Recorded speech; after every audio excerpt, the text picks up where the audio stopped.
Yosa, kembali lagi di Kakoi Anime. Ya, kali ini kita akan membahas sedikit tentang pergerakan Law. Tapi sebelum itu, bantu channel ini dengan subscribe dan like-an, oke?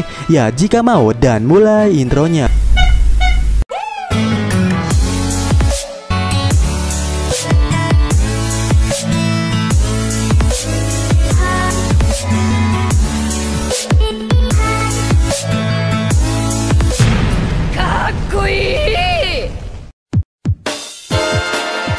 One Piece, terutama manganya, sudah menginjak chapter 994 dan tinggal menghitung beberapa chapter lagi untuk One Piece akan sampai ke chapter 1000.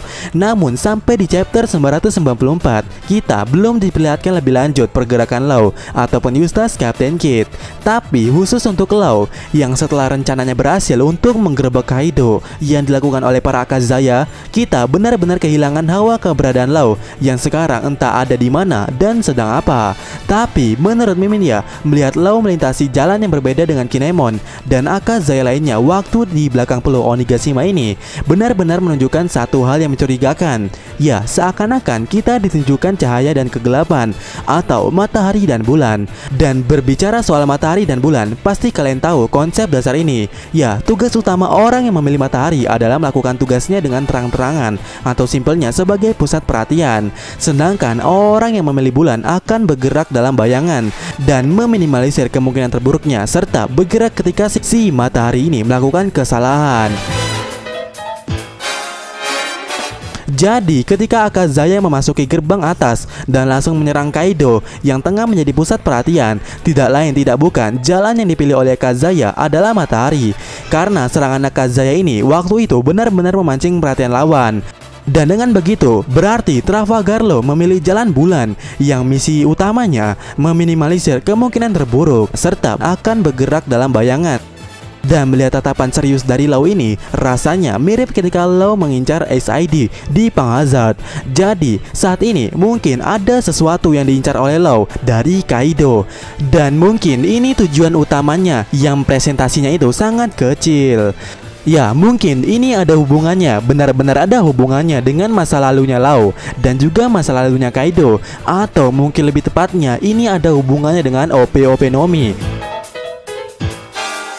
Karena melihat Rocinante dulu yang langsung memasukkan OP-OP Nomi ke mulutnya Law tanpa banyak pikir, apalagi di saat itu buah ini sedang diperebutkan oleh berbagai pihak seperti Angkatan Laut, Bajak Laut, dan Don Quixote Family. Dan yang tambah menariknya, di pihak Angkatan Laut ini yang ikut campur dengan urusan ini adalah Sengoku. Berarti ada kemungkinan buah OP-OP Nomi ini adalah buah yang menimbulkan masalah pada masanya, terutama di eranya Rock di Zebek. Alasan terbesarnya kenapa buah ini bermasalah di era Rock adalah petinggi Angkatan Laut, yaitu Sengoku dan Garp. Karena Oda Sensei sepertinya mencoba menceritakan secara beransur-ansur tentang kejadian di masa lalu melalui para petinggi Angkatan Laut.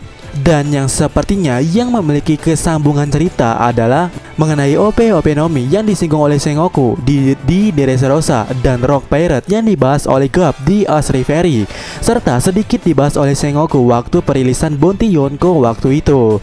Ya, mungkin saja OP-OP Nomi ini memiliki hubungan khusus dengan Rock Pirate. Dan dugaan terbesarnya adalah salah satu di Rock Pirate dulunya user buah OP-OP Nomi ini.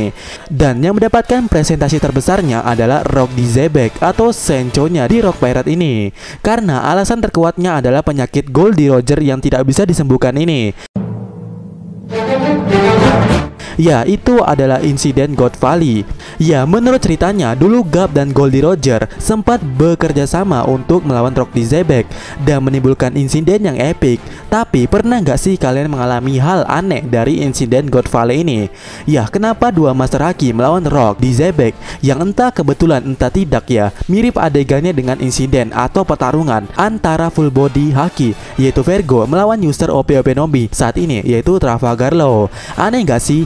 Ya, apakah ini clue lama Oda Sensei? Ya, jika ya, berarti ada kemungkinan yang menyebabkan penyakit tak tersembuhkan Goldie Roger adalah gara-gara pertarungan dengan Rock di Zebek. Lebih tepatnya karena kekuatan OP-OP Nomi ini. yang telah memasuki tingkat awakening. Karena ya menurut Mimin ya, buah OP-OP Nomi ini ada dua tipe dalam segi penyerangan. Tipe pertama menyerang bagian luar, tipe kedua menyerang bagian dalam. Ya, walaupun OP-OP Nomi ini dikenal sebagai buah pengobat segala penyakit, tapi apa ia mengambil jantung lawan dan meremasnya adalah hal yang menyembuhkan? Apakah menyerang dengan listrik yang menghancurkan tubuh bagian dalam pada targetnya disebut juga teknik penyembuhan? Tidak, bukan? Ya, oleh karena itu, mungkin hal yang terjadi pada Roger adalah kekuatan dari OP-OP Nomi tingkat lanjut di tipe keduanya yang merusak jaringan dalam tubuh korbannya, yang efeknya mungkin menimbulkan penyakit tak tersembuhkan, dan orang yang hanya bisa menyembuhkannya adalah user OP-OP Nomi itu sendiri.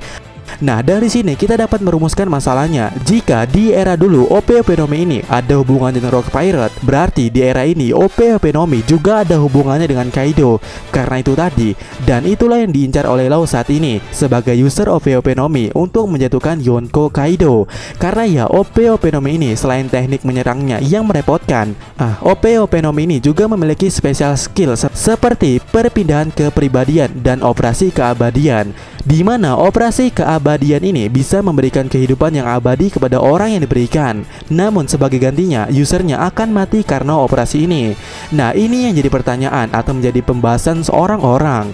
Apakah Rock mati karena melakukan teknik operasi ini dan memberikan keabadiannya kepada Kaido karena Kaido dikatakan susah matinya? Dan apakah seperti itu? Jika iya, apa itu operasi keabadian? Ya, menurut Mimin ya, karena yang namanya operasi itu pasti berhubungan dengan erat dengan organ-organ dalam tubuh. Apakah operasi keabadian ini menggabungkan organ dalam usernya dan pasiennya? Jadi pasiennya yang telah menjalani operasi ini mungkin memiliki kespesialan di bagian organ dalamnya karena terdiri dari dua atau lebih dari jantungnya itu. Dan jika bingung, ini hampir mirip dengan konsepnya seperti tubuhnya Kurohige. Ya, struktur tubuh Kurohige memungkinkan dirinya memakan Devil's Fruit lebih dari satu. Nah, jika seseorang memiliki lebih dari satu jantung, ada kemungkinan dirinya bisa hidup 2 kali lipat atau bahkan lebih sesuai jumlah jantung yang dioperasi. Nah, oleh karena itu, disinilah menurut Mimin perannya Law atau misinya Law untuk mengoperasi ulang jantungnya Kaido. Tapi syaratnya mungkin ya Law harus menemukannya dulu, karena sepertinya jantungnya Kaido ini disimpan di suatu tempat berkat kekuatan Soru-Soru Nominya milik Big Mom. Dan mungkin ini utang seumur hidupnya Kaido kepada Big Mom.